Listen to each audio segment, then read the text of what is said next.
O Evangelho segundo Marcos é um dos primeiros relatos da vida de Jesus e nossas primeiras tradições históricas ligam este livro a um escriba cristão chamado Marcos, ou João Marcos. Ele era um colega de Paulo e um parceiro próximo de Pedro. E, de fato, um antigo historiador da igreja primitiva chamado Papias lembra que Marcos coletou os testemunhos oculares e memórias de Pedro e transformou-os nesse relato.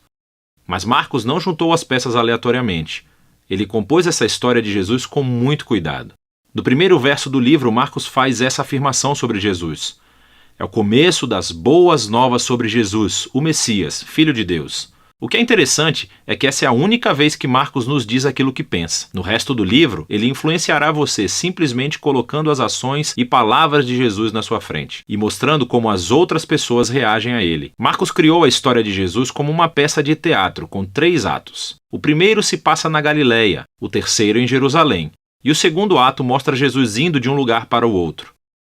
Cada um dos atos se concentra no tema repetido. Então, no ato 1, todo mundo é surpreendido por Jesus e eles se perguntam: quem é esse Jesus? No ato 2, são os discípulos que têm dificuldade de entender o significado de Jesus ser o Messias. E então, no ato 3, assistimos ao paradoxo surpreendente de como Jesus se torna o rei messiânico. Vamos ver como tudo se desenrola.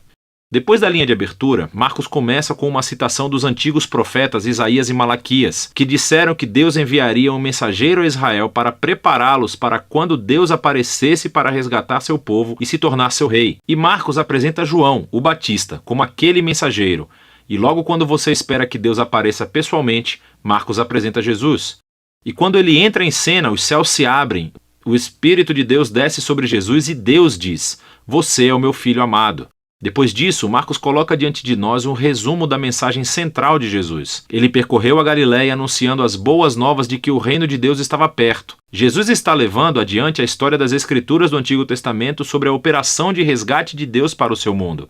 Através de Jesus, Deus está restaurando o seu reinado sobre o mundo, confrontando e derrotando o mal e o seu domínio sobre a vida das pessoas, e assim, convidando-os a viver sob seu reinado seguindo a Jesus. A partir daqui, Marcos apresenta um grande bloco de histórias mostrando o poder de Jesus ao trazer o reino de Deus. Ele mostra Jesus curando pessoas cujos corpos estão doentes ou quebrados, ou sobre a opressão de poderes espirituais obscuros. E Jesus até faz algo que, para o povo judeu, só Deus tem o direito de fazer. Ele perdoa os pecados das pessoas. E as ações de Jesus aqui produzem respostas bem diferentes. Então algumas pessoas o seguem e se tornam seus discípulos. Outras pessoas não sabem o que pensar e outras ainda o rejeitam completamente, especialmente os líderes de Israel, que o acusam de blasfemar contra Deus e de ser um fortalecido pelo mal. Mas Jesus não se surpreende com essas respostas. De fato, ele chama a atenção para elas. No capítulo 4, Marcos colecionou muitas parábolas de Jesus sobre a natureza oculta e misteriosa do reino de Deus. E Jesus diz que a sua mensagem é como a semente que cai em diferentes tipos de solo. Alguns são receptivos, outros não. Ou é como uma semente de mostarda que é muito pequena.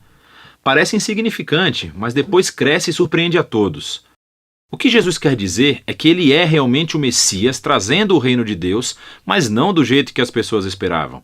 E essa crescente confusão sobre Jesus entre as multidões está ligada a uma ideia-chave que Marcos enfatiza no final do ato 1, que há confusão mesmo entre os discípulos de Jesus. Até mesmo eles têm dificuldade em entender quem Jesus realmente é, e isso nos leva ao ato 2. Ele começa com uma conversa muito importante. Jesus pergunta aos discípulos: "Quem vocês acham que eu sou?" E Pedro responde: "Você é o Messias." Mas fica claro que, para Pedro, isso significava que Jesus é um rei militar vitorioso da linhagem de Davi, que resgatará Israel dos romanos. Mas, para Jesus, ser o Messias significa que ele é o servo sofredor, rei de Isaías 53, que trará o governo de Deus, entregando a sua vida em Jerusalém. E os discípulos não entendem. Eles acham que seguir o rei Jesus significa fama, status e importância, e Jesus deixa claro que segui-lo é como morrer, como carregar a sua própria cruz. Significa rejeitar a violência, o orgulho e o egoísmo e dar a própria vida pelos outros em atos de serviço e amor. Ele repete a mesma conversa outras 2 vezes. E tudo isso culmina na declaração importante de Jesus de que o Filho do Homem não veio para ser servido, mas para se tornar um servo e dar a sua vida pelos outros. Ainda assim, os discípulos não entendem. Eles respondem com confusão e medo. E assim, aqui no ato 2, Marcos escreveu outra história importante que ecoa a introdução do livro. Jesus leva 3 dos seus discípulos até uma montanha e de repente se transforma. Ele está brilhando com luz e glória e uma nuvem o envolve. Agora, isso é como a glória do Deus de Israel que apareceu há muito tempo atrás no Monte Sinai. E então os 2 profetas que estavam na presença de Deus no Monte Sinai, Moisés e Elias, aparecem ao lado de Jesus enquanto Deus anuncia de novo: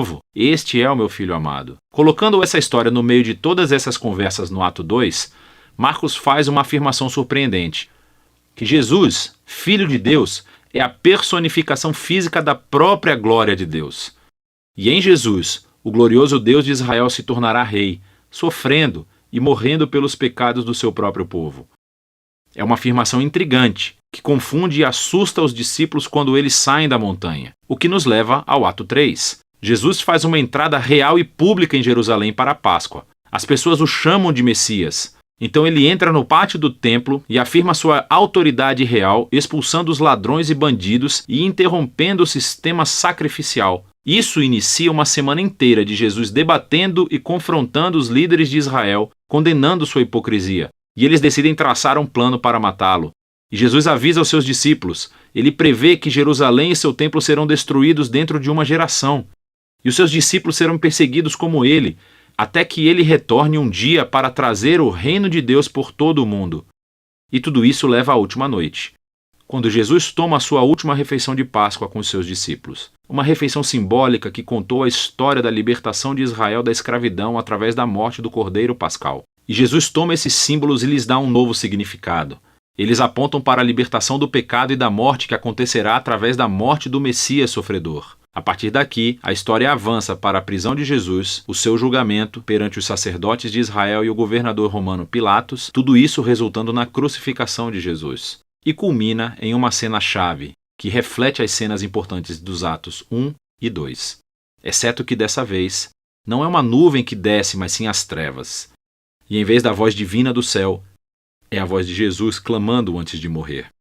O mais surpreendente é que é um soldado romano que vê Jesus morrer, e ele entende e anuncia quem Jesus é.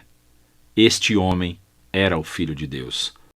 Ele é a primeira pessoa na história a reconhecer a afirmação chocante sobre a identidade de Jesus, que é o Filho crucificado de Deus, que é o Messias, Jesus de Nazaré, que morreu pelos seus amigos e pelos seus inimigos. Depois disso, o corpo de Jesus é colocado em um túmulo, e no primeiro dia da semana, 2 mulheres do seu grupo de discípulos vão ao sepulcro e descobrem que o túmulo está vazio e que a pedra havia sido removida. E um homem angelical informa que Jesus não está aqui, que ele ressuscitou dos mortos. E então ele ordena que eles sigam e contem a boa nova de que Jesus está vivo para os outros discípulos, que ele os encontrará de volta na Galileia. As mulheres ficam muito assustadas. Marcos diz que elas fugiram do túmulo aterrorizadas, sem contar a ninguém, pois estavam com medo. E é assim que o livro termina, com os discípulos de Jesus mostrando o mesmo tipo de medo e confusão que concluíram os Atos 2 e 1. Agora, se você olhar a Bíblia, verá que o Evangelho de Marcos tem mais coisas no seu final, em que Jesus aparece e fala com seus discípulos. Mas há também uma nota dizendo que este final não faz parte do livro original. E isso só é encontrado em manuscritos posteriores, menos confiáveis. É possível que o final original tenha se perdido, ou que Marcos realmente nunca tenha terminado de escrever seu relato. Mas é mais provável que esse final abrupto seja intencional. Toda a história se concentrou na afirmação chocante que intrigou os discípulos de Jesus do começo ao fim, que esse Jesus sofrido, crucificado e ressuscitado é o Messias, o Filho de Deus. Que o amor de Deus e o reino invertido foram revelados quando Jesus morreu pelos pecados do mundo. E assim, essa história termina sem final e força você, o leitor, a lidar com essa afirmação muito estranha e escandalosa sobre Jesus. E você, vai fugir como os discípulos? Ou você vai reconhecer Jesus como seu rei e contar as boas novas? E só você pode responder a essa pergunta. E é disso que trata o Evangelho de Marcos.